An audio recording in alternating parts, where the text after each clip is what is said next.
Hello guys, kakaangkla na namin. Tapos ko lang magtimon. Dito na kami nasa ano na, malapit namin sa may puerto. Dito sa Russia, sa loading port namin sa Primors. Ayan o.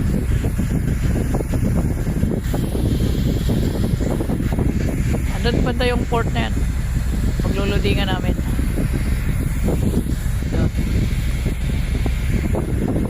Tatlong terminal yan. Dalawa. Every terminal na barko ang lumiligay. So, ayan guys, oh. Puro ice na talaga yung ano dito. Wala kang tubig na makikita. Ice na yan lahat.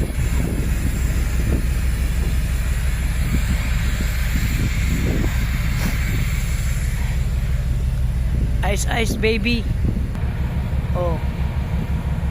Nakaraan 2024 dito na kami, pero may part na ng may tubig dito.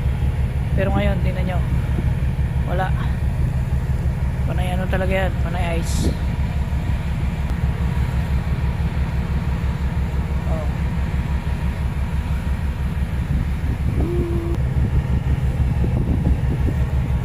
So yun lang guys, thank you for watching. Bye bye.